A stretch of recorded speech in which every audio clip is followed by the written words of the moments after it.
그리고 아직 제 밴드 가입 안 하신 분은 제가 이름이 박용덕입니다. 박용덕으로 검색하면 공인중개사 시험 준비 모임이라고 있습니다. 하루에 10개 이상 자료는 올려드립니다. 매일. 무음으로 해놓으셔야 되겠죠. 소리 자꾸 나면 시끄러우니까. 자, 그러면 용어 정의 6개 보도록 하겠습니다. 8페이지 메뉴의 박스에 있습니다. 6개입니다. 용어 정의가. 먼저 용어 정의 중요한데 별표 3개 하시고 해마다 시험에 출제됩니다. 이 법에서만 쓰고 있는 용어이다. 자, 그래서 중개란 뭐라고 되어 있느냐 하면 중개는 중개대상물에 대하여 거래 당사자 간의 매매, 교환, 임대차 뿐만 아니라 그 밖의 권리의 덕실 변경, 변경에 관한 행위를 알선하는 것을 중개라고 한다. 반드시 중개대상물을 알선해야 중개입니다. 그래서 중개상물이 아닌 것을 알선해도 중개가 아닙니다. 예를 들면 중개상물이 아닌 게 자동차라든지 권리금 이런 것들이 중개상물이 아니라고 되어 있습니다. 판례가 권리금도. 그래서 자동차 알선하고 돈을 받는 것은 중개가 아니라고요. 중개가 아닌 걸 하고 받는 돈은 중개보수도 아닙니다. 따라서 자동차 알선하고는 돈을 많이 받아도 공인중개사법 위반이 아닙니다. 권리금도 마찬가지입니다. 중개상물이 아니기 때문에 권리금을 알선하는 건 중개가 아니고 중개 아닌 걸 하고 받는 돈은 중개보수도 아닙니다. 그래서 권리금 10억 받도록 알선하고 수수료를 8천만 원 받아 먹었다 하더라도 도덕적으로 비난할 수는 있지만 이 법 위반은 아니다. 왜냐하면 중개가 아닌 것은 공인중개사법상 규율 대상이 아닙니다. 중개 행위에 대해서만 규율하죠. 자, 그래서 중개대상물을 알선해야 된다. 여러분들 노트나 필기된 노트 100만 원 받고 파는 거 중개해도 됩니다. 그거 했다고 해서 공인중개사법상 중개는 아니란 이야기입니다. 반드시 중개대상물을 알선해야 되고요. 중개상물 매매, 교환, 임대차뿐만 아니라 가장 공인중개사법에서 어려운 부분이 지금부터 하는 용어 정의와 중개대상물이 가장 어렵습니다. 시험에는 2문제밖에 안 나옵니다.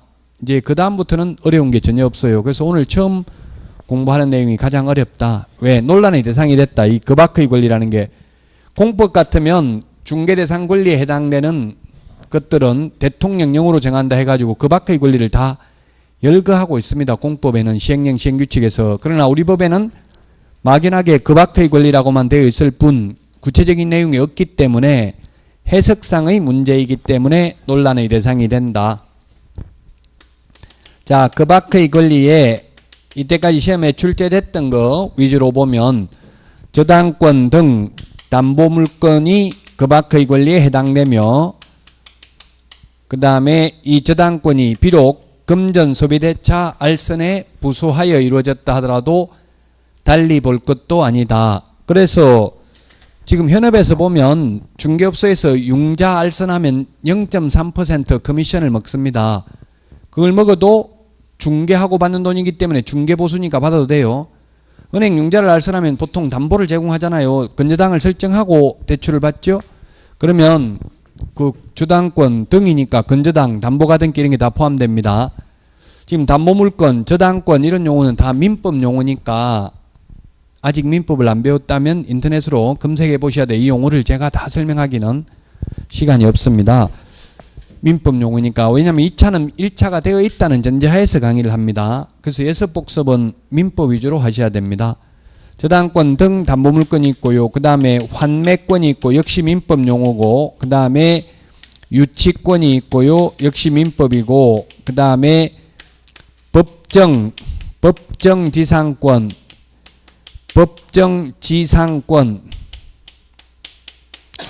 그 다음에 법정저당권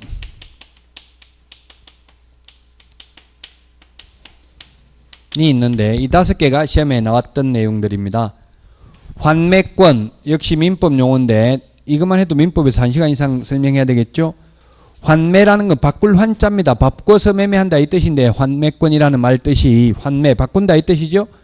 자, 그러면 환매라는 게 뭐냐면 환매권이라는 게 가령 갑이 을에게서 돈을 1억을 빌리고 아마 아까 법제처 어플 다운받은 거에서 민법 치가지고 맨 밑에 그 키워드 검색에다가 환매라고 치면 환매와 관련된 조문이 다 나올 거예요. 그럼 읽어보시면 돼요.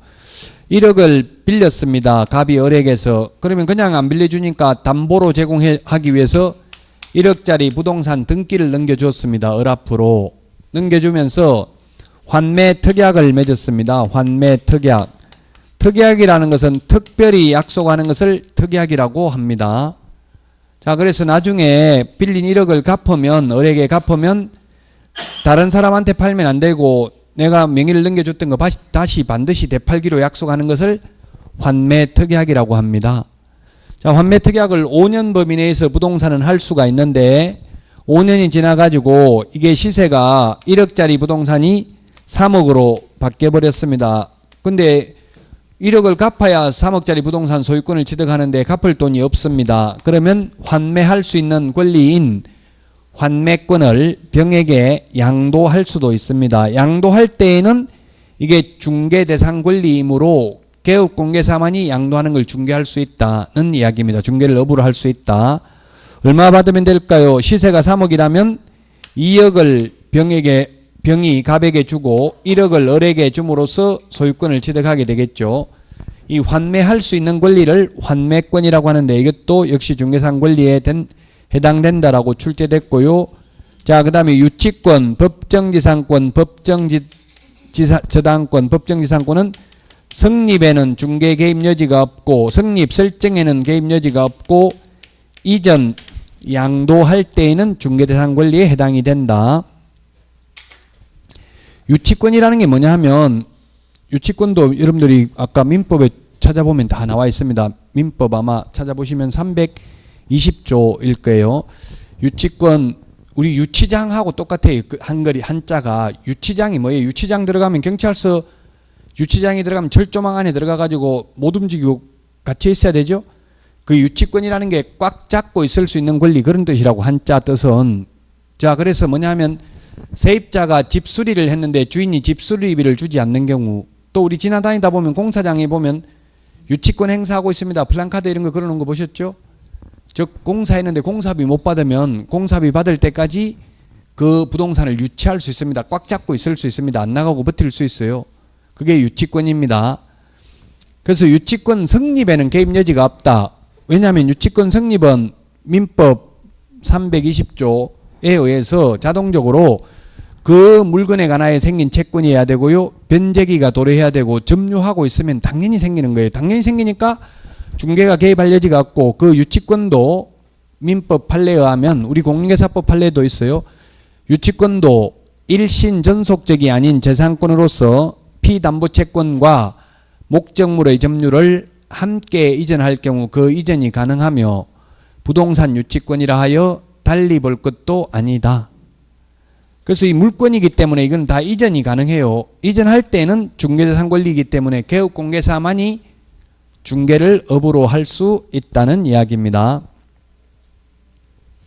자, 법정이라는 말은 뭐냐면 법정은 법률의 규정 줄임말이 법정이에요. 법률의 규정에 의해서 지상권이라는 말은 땅 위를 사용할 수 있는 권리를 지상권이라고 그래요. 이건 민법 366조에 있어요. 오늘 어플 다운받은 거 가지고 한번 조회를 자꾸 해보시는 게 좋아요. 기억에 오래 남아요. 민법 366조에 보면 토지도 갑의 소유고 건물도 갑의 소유이었습니다. 저당권 설정 당시에 동일 소유였는데 임의경매로 인하여 토지의 소유자가 을로 바뀌었다 하더라도 갑은 계속해서 을 토지를 사용할 수 있는 권리가 있다. 이게 소위 법정지상권입니다. 왜냐하면 1958년도 민법이 제정될 당시에는 땅 가격이 비쌌겠어요? 건물 가격이 비쌌겠어요? 건물 가격이 비쌌겠죠. 그래서 땅 몇 푼 안 하는 거 소유권을 취득했다고 해서 비싼 건물을 철거하도록 하는 것은 사회 질서에 반하는 것으로 봤습니다. 그래서 땅 주인이 바뀌어도 계속 사용할 수 있고, 따라서 이게 경매로 이 땅만 낙찰받을 것 같으면 낙찰가가 떨어지겠죠? 왜냐면 지료받는 것밖에 안 되니까. 지료는 받을 수 있어요. 공짜로 사용할 수 있도록 하는 건 아니고 지료, 땅 사용료만 받을 수 있다. 이게 이름하여 법정지상권인데, 그러면 갑은 이 건물의 법정지상권만 다른 사람에게 양도할 수도 있다. 건물만 양도할 수도 있고요. 민법 판례가. 그래서 만약 법정지상권을 양도할 때에는 중개대상 권리이므로 개업공개사만이 중개를 업으로 할 수 있다는 이야기입니다. 법정저당권도 마찬가지입니다. 법률의 규정에 의해서 당연히 저당권을 설정한 것으로 봅니다. 그래서 성립에는 개입 여지가 없고 이전 양도할 때에는 중개대상 권리에 해당이 된다. 지금 어려운 이야기였습니다. 5개 다 민법 용어입니다. 인터넷으로 검색해 보든지 아니면 법제처 국가법령정보 민법에 들어가셔서 키워드 검색을 해보면 관련 조문이 다 나와 있습니다. 자, 그 다음에 두 번째는 법조문 순서대로는 공인중개사라고 되어 있는데 3번하고 순서를 바꿔서 중개업을 먼저 보겠습니다. 중개업이 있고 그 다음에 공인중개사 2번 3번 순서 바꿔놓은 겁니다. 법조문 순서하고는 공인중개사가 있고 그 다음에 개업 공인중개사가 있고 5번째 소속 공인중개사가 있고 6번째 중개보조원이 있다. 이 6개 용어에서 시험에 한 문제는 반드시 출제됩니다. 자, 그러면 중개와 중개업의 차이는 이 글자 한 글자 차이잖아요. 중개를 직업으로 하는 게 중개업입니다. 중개를 직업으로 하는 게 중개업이다. 자, 중개를 직업으로 하는 걸 뭐라고 부르냐 하면 우리 법조문에는 다른 사람의 의뢰에 의하여 일정한 보수를 받고 중개를 업으로 하는 것을 중개업이라고 한다. 업이라는 말은 직업의 줄임말입니다. 직업. 직업이 되려면, 업이 되려면, 직업이 되려면 불특정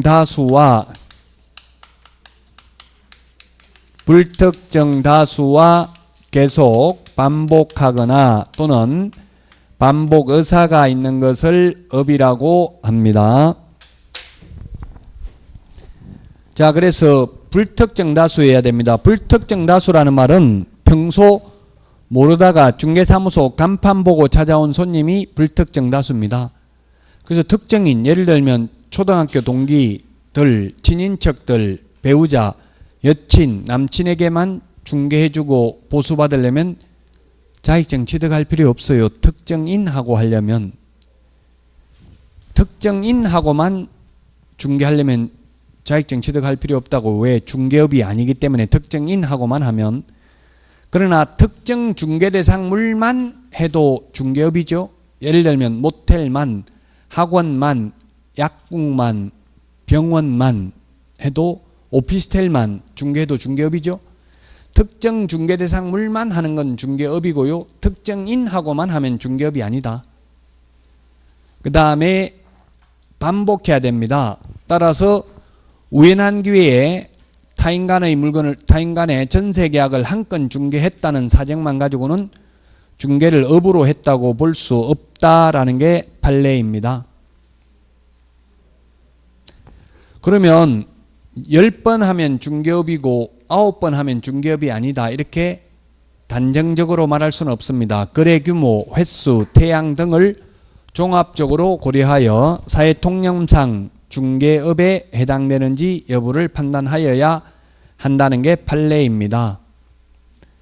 그러면 예를 들면 한 건당 중개보수를 10,000원씩 받고 1년에 10건을 했다 하더라도 1년에 10만 원밖에 안 받았다면 그걸 직업으로 보기는 어렵겠죠. 근데 한 건에 1,000만 원씩 받아가지고 3건을 했습니다. 1년에 3천만 원 벌었으면 직업으로 볼 여지가 있죠.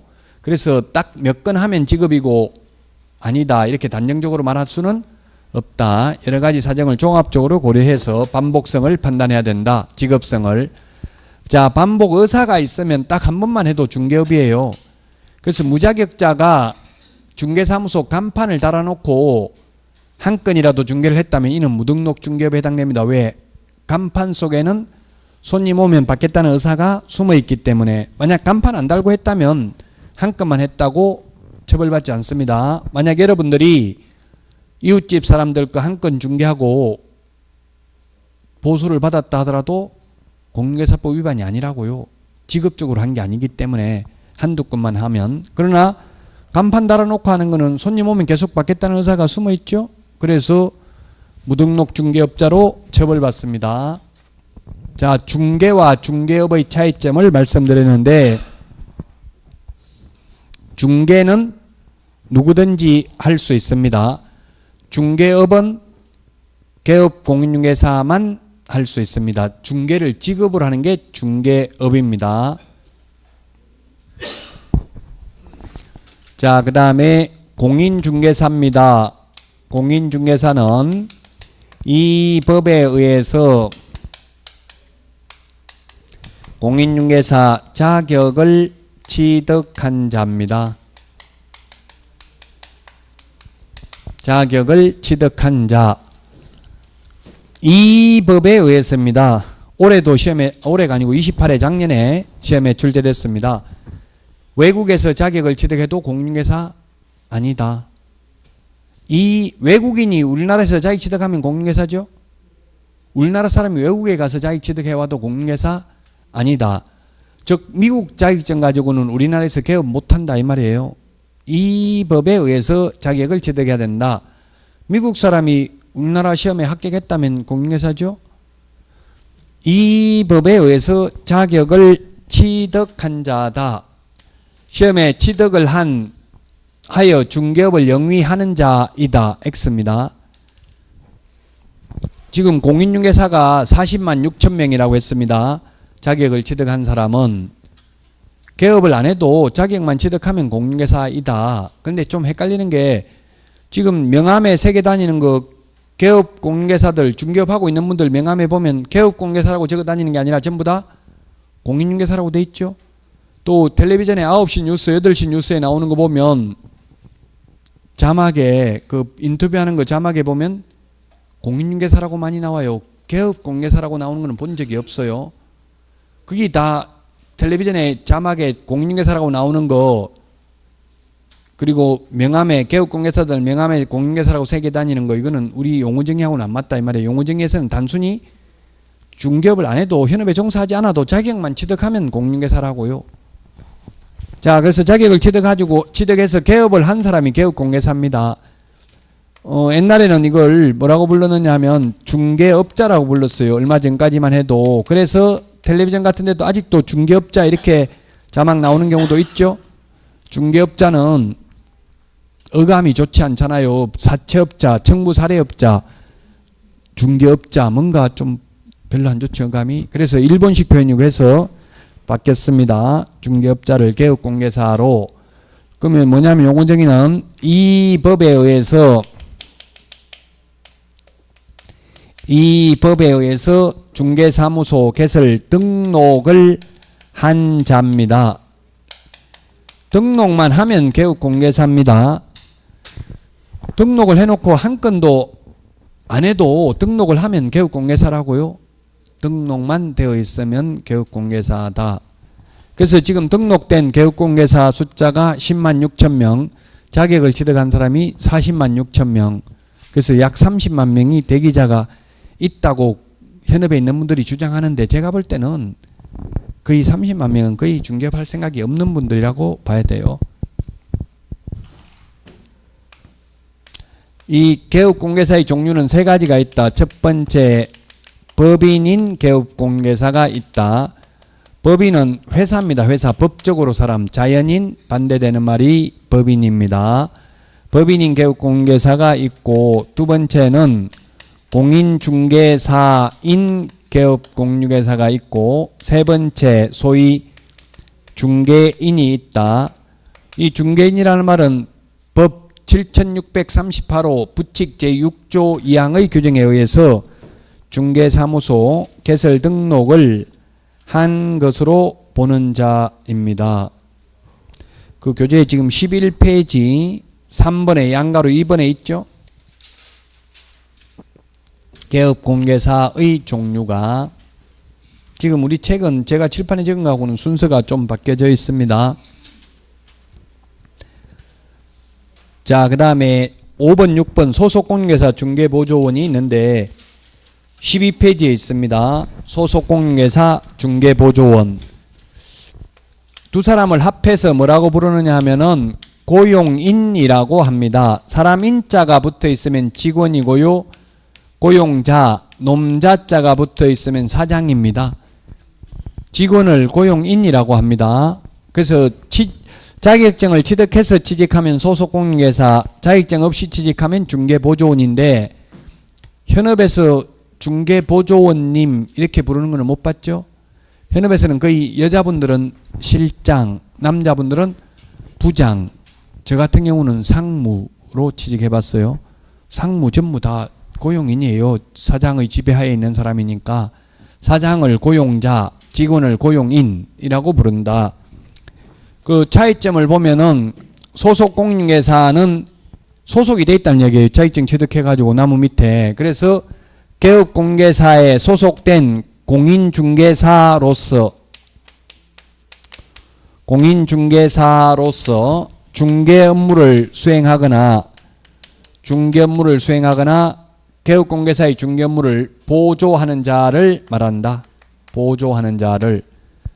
근데 중개보조원은 공인중개사가 아닌 자로서 개업공개사에 소속되어 현장 안내 및 일반 서무 등 단순한 업무를 보조하는 것만 가능하다. 보조는 둘 다 할 수 있어요.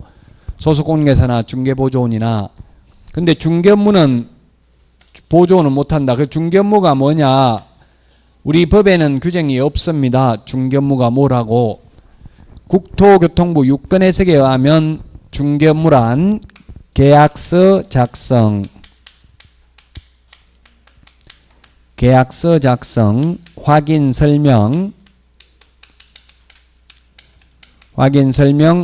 설명서 작성,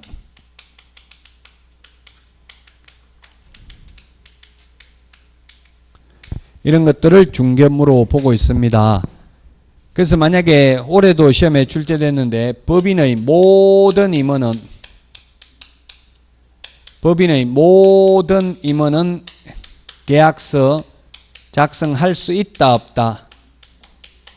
답이 뭘까요? 작성할 수 있다, 할 수 없다.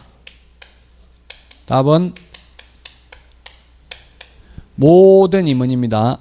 모든 임원은 계약서 작성할 수 있다 없다? 없다도 X고 있다도 X입니다. 자격증 있는 임원은 소속공인중개사에 해당되고요. 자격증 없는 임원은 중개보조원에 해당됩니다. 12페이지 거기 5번 위에서 5번째 줄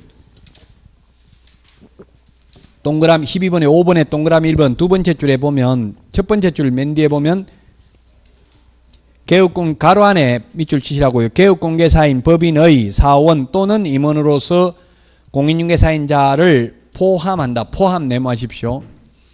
그 자격증 있는 임원은 소속공인중개사에 포함된다고요. 반대 해석을 하면 자격증 없는 임원은 중개보조원에 해당된다는 이야기죠. 따라서 모든 임원은 계약서 작성할 수 있다, 없다, 둘 다 X라고요. 자격증은 있는 임원만 소속공인중개사이므로 계약서 작성할 수 있고 자격증 없는 임원은 계약서 작성할 수 없습니다. 자, 그래서 용어의 정의 6개를 살펴봤습니다. 13페이지 옳은 것은 문제 풀어보도록 하겠습니다. 옳은 것은 했는데 1번 반복, 계속성이나 영업성이 없이 우연한 기회에 타인 간의 임야 매매 중개 행위를 하고 보수를 받은 경우 중개업에 해당한다. 우연한 기회에 한두 번 했으면 중개업이 아니죠. 계속 반복하거나 반복 의사가 있어야 된다. 그래서 3번, 4번 몇 번 하면 중개업이다. 이건 단정적으로 말할 수는 없다.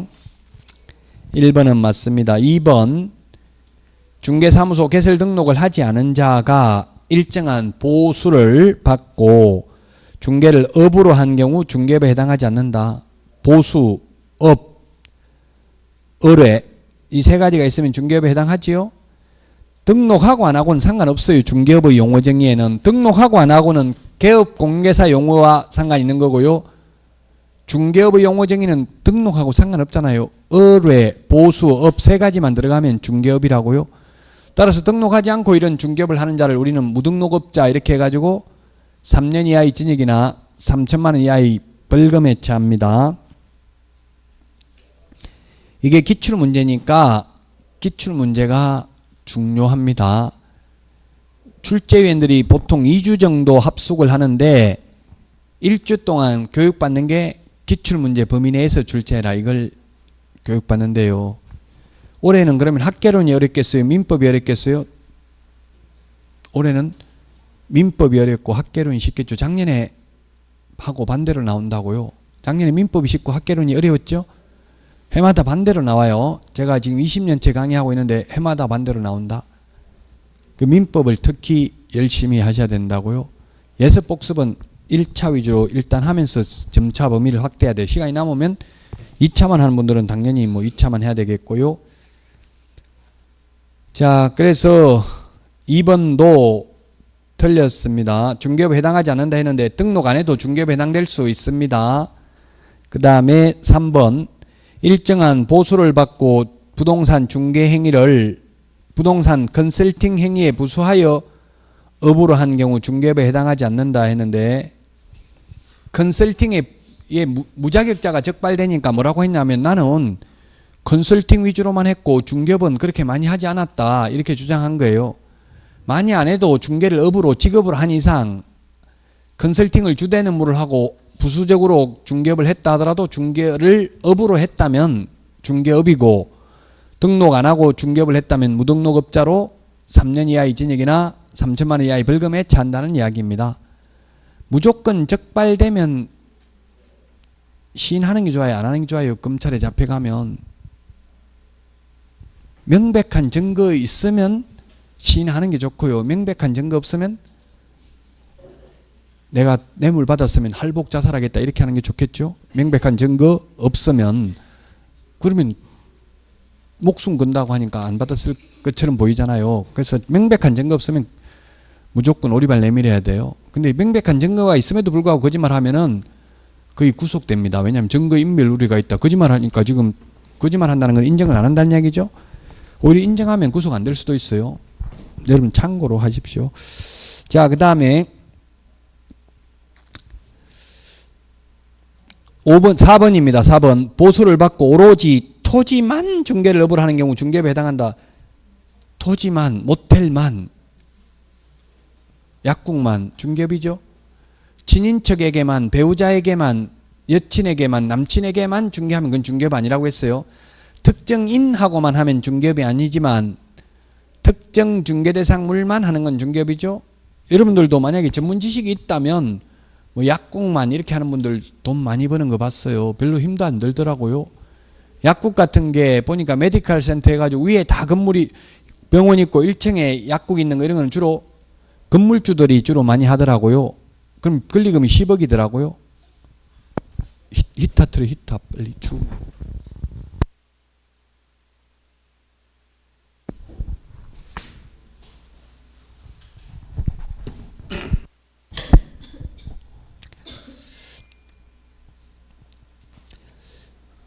자, 그래서 답이 4번이고요. 13번에 1번에 5번 타인의 의뢰에 의하여 일정한 보수를 받고 부동산에 대한 저당권 설정 행위의 알선을 업으로 하는 경우 그 행위의 알선이 금전 소비대차의 알선에 부수하여 이루어졌다면 중개업에 해당하지 않는다 했는데 판례는 금전 소비대차 알선에 부수하여 이루어졌다 하여 달리 볼 것도 아니다. 즉 은행 대출 받으면서 융자 알선하면서 저당권 설정 알선하는 것도 중개 행위다. 이를 반복하면 중개업이다. 그래서 왜 이런 판례가 나왔냐면 이게 형사사건 판례거든요. 옛날에 대출 브로커들이 은행에 융자 알선을 하고 커미션을 막 10%씩 받아먹고 이랬어요. 예를 들면 100억 알선하고 뭐 몇 억씩 받아먹고 이렇게 했다고. 그 뇌물이 아니냐 이렇게 하니 뇌물이 아니고 그냥 커미션 받은 거다 이렇게 주장을 한 거예요. 그래서 마땅하게 처벌할 근거가 없으니까 처벌하려고 이 저당권 설정을 알선하는 것도 중개행위에 해당된다. 따라서 개업공개사가 아니면서 계속 대출 커미션을 받아먹었다면 무등록업자로서 3년 이하의 징역이나 3천만 원 이하의 벌금에 처한다. 이런 판례라고요. 여러분들은 커미션 받고 알선해도 됩니다. 융자 알선해도 된다. 자, 여기까지 용어의 정의를 봤고요. 자, 다음은 13페이지 중개대상물. 용어의 정의도 시험에 반드시 출제된다고 했고요. 그 다음에 중개대상물도 반드시 출제됩니다. 별표 3개.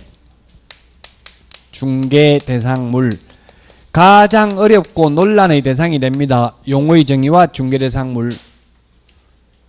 왜? 용어 정의는 뭐가 논란의 대상이 되겠어요? 그 밖의 권리 이런 게 그 밖의가 뭔지 구체적으로 정해진 게 없다고요. 그 해석상의 문제니까 논란의 대상이 된다. 자, 그럼 중개대상물은 왜 논란의 대상이 되는지 한번 보면 토지. 우리 거기에 14페이지 메뉴에 보면 15페이지, 13페이지 맨 밑에서부터 14페이지까지 보면 토지, 법조문에는 건축물, 그 다음에 그 밖의, 여기도 또 그 밖의가 나와 있잖아요.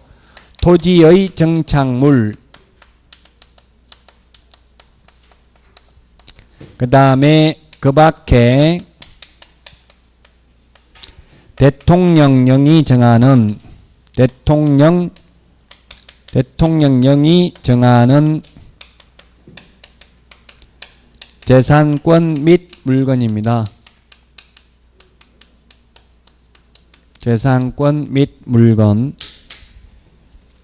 대통령령이 정하는 재산권 및 물건에는 임목에 관한 법률에 의한 임목이 있고요. 공장 및 광업재단 저당법에 의한 공장재단, 광업재단이 있습니다.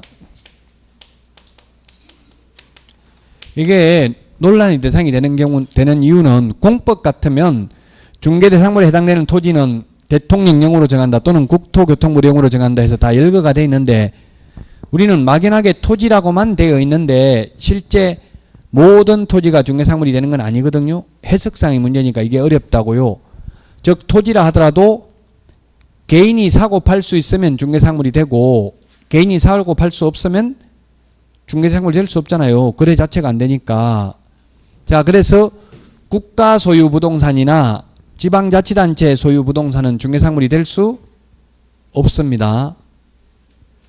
뭐 토지라고 하더라도 예를 들면 대중현충원 안에 있는 토지 중개상물 안 되겠죠?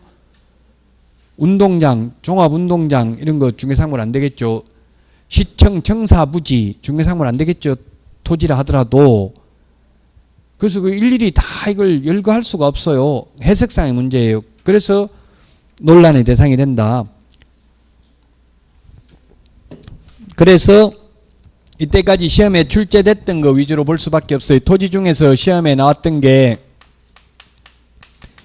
무주부동산, 주인 없는 부동산이다 이 말이에요. 주인 없는 부동산은 민법에서 국가 소유입니다. 그래서 중개상물이 되지 않습니다. 국가 거니까 주인 없는 부동산. 이게 한자를 넣어줬으면 좋았을 텐데 한글로 나와가지고 시험에 2번 출제됐는데 수험생이 무주구춘동에 있는 부동산은 안 되냐 이렇게 이 신청이 올라왔었어요. 무주구춘동에 있는 건 되고 주인 없는 부동산은 안 됩니다. 그 다음에 미채굴 광물 이런 게 또 시험에 출제됐어요. 미채굴 광물. 미채굴 광물은 광업법 제2조에 의하면 광물 채굴권은 국가에 기속되어 있습니다. 개인 땅 밑에 석탄이 매장되어 있어도 석유가 매장되어 있어도 그건 개인 게 아니고 국가가 광물 채굴권이 있습니다. 우리도 저기 뭐 아랍에미레이트 이런 데처럼 석유가 많이 쏟아져 나오면 만약 개인 땅 밑에 있다면 개인만 부자 되겠죠. 그래서 국가가 광물 채굴권이 있기 때문에 중개상물이 아닙니다. 그 다음에 또 시험에 출제됐던 게 포락지 이런 게 출제됐어요. 포락지. 하천의 범람으로 인하여 하천화된 토지로서 국가가 토지 소유자에게 손실보상을 하고 하천 토지로 편입하여 사권이 소멸된 토지, 사권, 개인의 권리가 소멸된 토지는 중개상물이 아닙니다. 자, 공유수면 매립지 중개상물일까요, 아닐까요? 공유수면 매립지. 시험에 나와가지고 그냥 공유수면 매립지 해서 모두 정답으로 인정됐었어요. 왜냐하면 공유수면 매립법에 의해서 매립 면허 받아서 준공인가 받은 매립지는 개인 땅 힘으로 중개상물이 되고요. 불법으로 바다를 매립하면 중개상물이 안 된다. 이런 취지로 모두 복수 정답으로 인정을 한 적이 있습니다. 자, 그러면 도로, 하천 중개상물 돼요, 안 돼요? 도로, 하천은 호수, 공원, 바다 중개상물 아닙니다. 공유수면, 바닷가, 빈지, 그 간조수위와 만조수위 사이에 물 빠졌다가 들어왔다가 하는 거, 그런 땅도 개인의 소유권 효력이 미치지 않기 때문에 중개상물이 아닙니다. 자, 그러면 도로나 하천은 중개상물이다, 아니다? 답은 일 수도 있고 아닐 수도 있다. 국도, 지방도, 공도는 중개상물이고 사도, 개인도로는 중개상물이 아니고요. 하천도 마찬가지예요. 지방하천, 국가하천은 중개상물이 안 되고요. 개인하천은 중개상물이 될 수 있다. 역시 논란의 대상이 되므로 아직까지 도로, 하천은 시험에 출제되지 않았습니다. 도로부지, 도로 확장될 예정인 도로부지, 아직 예정이면 개인 땅, 개인 소유권이 있으면 중개상물 되겠죠? 이게 어렵다는 얘기, 토지라는 말 자체가 너무나 포괄적이니까. 또 토지는 매매할 때는 필지 단위로 매매를 합니다. 필지 단위로. 필지라는 것은 하나의 지번이 붙는 게 한 필지입니다. 필지 단위로 매매는 이루어집니다. 따라서 1필의 일부에 대해서 매매하려면 분필하여야 합니다. 분필하면 3의 1번지 이렇게 붙어요. 그래서 한 동의 건물 일부나 1필의 토지 일부에 대해서 매매할 수는 없고 용익물권 설정은 가능합니다. 용익물권은 민법에서 사용 수익하는 물건으로서 지상권, 지역권, 전세권이 있잖아요. 용익물권은 가능하다. 예를 들면 다가구 주택, 다가구는 단독주택이잖아요. 단독주택 다가구 3층짜리가 있으면 1층만 전세 줄 수는 있지만 1층만 팔아먹을 수는 없다는 이야기예요. 다가구는 주인이 한 명이기 때문에 구분 소유가 인정 안 되고 그런 거 있죠. 원룸주택, 우리 흔히 동네에서 말하는 그 다가구 주택 한 명으로 등기가 돼 있으니까 주인, 그거는 101호 따로 팔 수는 없잖아요. 그런데 101호 전세 줄 수는 있죠. 마찬가지 토지도 마찬가지예요. 1필의 일부에 대해서 매매는 안 되지만 분필 절차를 거치기 전에는 용익물권 설정은 가능하다. 자, 토지가 논란의 대상이 되고요. 건축물도 논란의 대상이 되고 그 밖의 요것까지 세 개가 논란의 대상이 됩니다. 자, 건축물은 왜 논란의 대상이 되냐면 차라리 건축법 제2조에서 말하는 건축물 이렇게 돼 있으면 좋은데 그런 말이 없기 때문에 논란의 대상이 된다고요. 건축물은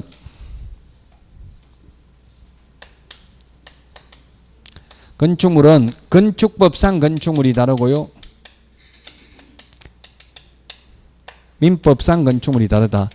건축물이 건축법 제2조 2호고 도로는 건축법 제2조 12호인가 그렇네요. 아까 제가 도로를 건축법 제2조 2호라고 말한 것 같은데 어쨌든 뭐 몇 조인지 그거는 시험에 나오지는 않습니다. 건축법에 찾아보면 있다는 이야기예요.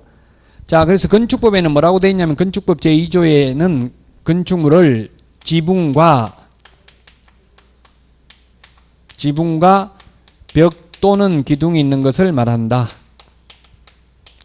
근데 우리 공인중개사법 판례에 의하면 중개대상물인 건축물은 건축법상 건축물을 말하는 게 아니라 민법상 건축물을 말한다라고 되어 있어요. 민법에는 민법 99조 1항에 보면 토지 및 그 정착물을 부동산이라 한다.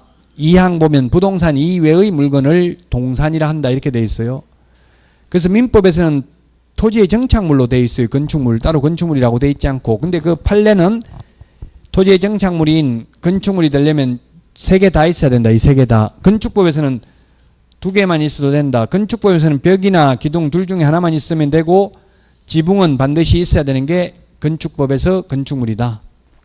자, 그러면 건축법에서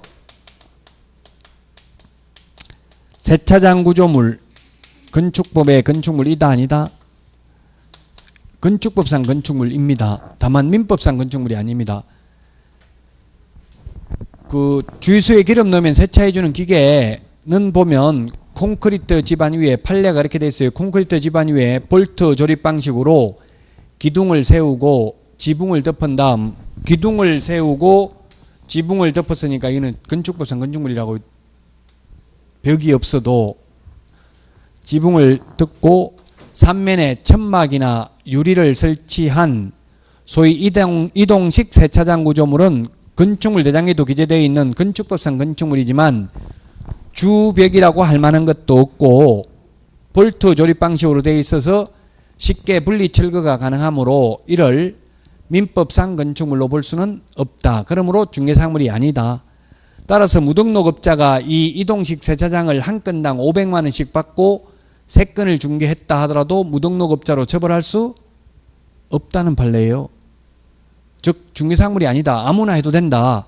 중개대상물은 개업공개사만이 중개를 업으로 할 수 있고 중개사물이 아닌 건 아무나 중개를 업으로 해도 상관이 없다는 뜻이에요. 그래서 이 건축물은 중개사물인 건축물은 민법상 건축물을 말한다. 건축법상 건축물을 말하는 게 아니고 또 이 건축물은 판례에 의하면 현존하는 건축물뿐만 아니라 장래에 건축될 예정인 건축물도 미래의 건축물도 해당된다는 게 판례입니다. 그래서 장래의 건축물 중에서 대표적인 게 입주권하고 분양권을 볼 수가 있는데 위치와 면적이 특정된 동호수가 특정된 분양권은 미래의 건축물로서 중개사물에 해당된다. 입주권은 그 시험에 출제돼서 입주권이 중개사물인지 아닌지 딱 입주권 아무 말 없이 이렇게 나왔어요. 중개사물이다 아니다? 시험에는 복수 정답으로 인정됐었어요. 논란의 대상이 된다. 즉 입주권은 2가지가 있다고요. 추첨 기일날 추첨을 하여 당첨되면 입주할 수 있는 권리에 불과한 입주권. 이게 청약통장이죠. 이런 건 중개사물이 안 되고요. 도시 및 주거환경영비법에 의해서 관리처분 인가받은 입주권은 중개사물에 해당된다. 그래서 되는 입주권도 있고 안 되는 것도 있다. 단지 그래서 입주권이라는 말만 써가지고는 중개사물 된다 안 된다 말하기 어렵다는 이야기입니다. 자, 그래서 건축물까지 했고요. 그 밖의 토지의 정착물인데 그 밖의 토지의 정착물 이게 뭔지 논란의 대상이 되는데 이건 결론부터 말하면 명인망법을 갖춘 수목의 집단 하나만 중개대상물 됩니다.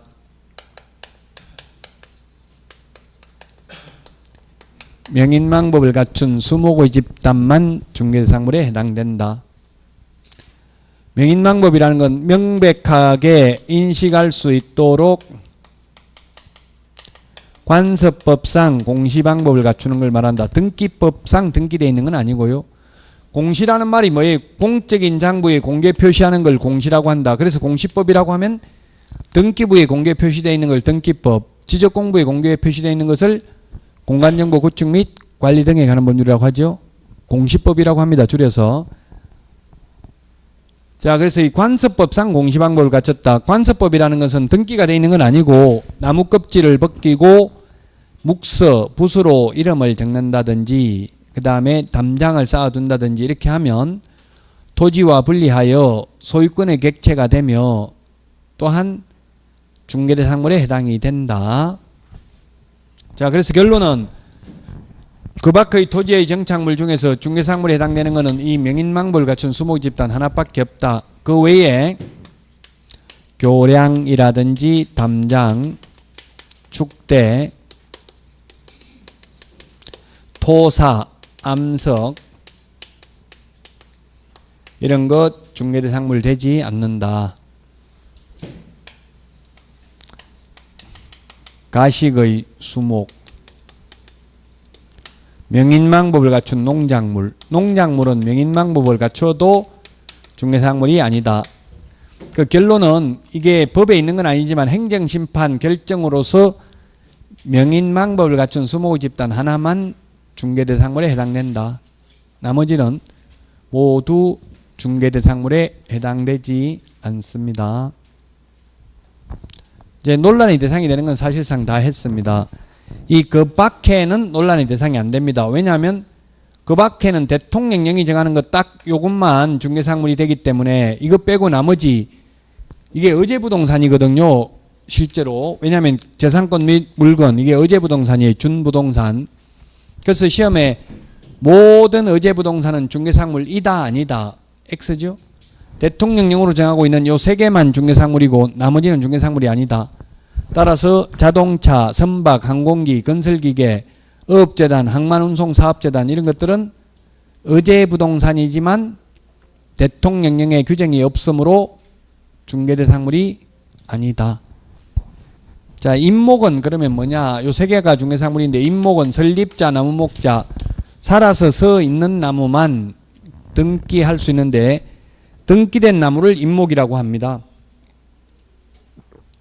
따라서 이 등기된 나무인 임목하고 등기되지 않고 관습법상 공시방법을 갖춘 즉 명인망법을 갖춘 수목의 집단 이 둘 다 소유권의 객체가 되며 둘 다 중개대상물이 된다는 점은 똑같습니다. 차이점은 관습법상 공시방법을 갖춘 수목의 집단은 저당권의 객체가 될 수 없는데 임목은 저당권의 객체가 될 수 있다. 따라서 이 세 개는 소유권과 저당권의 객체가 될 수 있다. 저당권은 등기를 요소로 하기 때문에 저당권의 객체가 될 수 있다는 점이 임목하고 명인망법을 갖춘 수목의 집단하고 차이점입니다. 자, 그 다음에 공장재단, 광업재단도 역시 소유권과 저당권의 객체가 된다는 점은 똑같습니다. 자, 공장재단을 보면 그러면 공장 부지만 저당권을 설정하고 융자를 받으려고 하니까 대출이 많이 안 나오니까 그 부지뿐만 아니라 건물, 그 다음에 건축 설비, 생산 설비, 공업 소유권 등등 재산적 가치가 있는 물건들을 묶어서 이것을 재단 목록을 작성하고 이 재단 목록 안에 들어있는 것을 공장재단으로 등기하게 되면 이 재단 전체가 하나로서 중개대상물에 해당됩니다.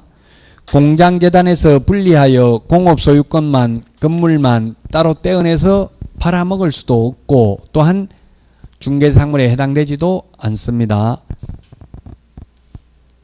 따라서 이 세 개는 일물일권주의 예외입니다. 일물일권주의. 민법에서 일물일권주의라는 건 하나의 물건에 하나의 소유권이 있는 게 원칙입니다. 그러나 이거는 예를 들면 임목은 나무가 여러 개가 있는데 이걸 임목으로 등기를 해버리면 전체가 하나의 물건으로 취급되고요. 공장재단, 광업재단도 재단 전체가 하나로서 중개상물이 될 뿐이지 재단에서 분리하여 공업소유권만, 광업소유권만 따로 거래 대상이 되지도 않으며 또한 중개대상물에 해당되지도 않는다는 이야기입니다.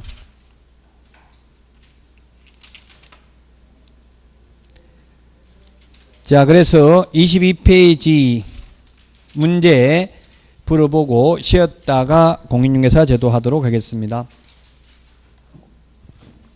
22페이지 중개대상물 기출문제를 자꾸 봐야 되는 건 어떻게 문제가 출제되는지를 알면 공부할 요령이 생겨요.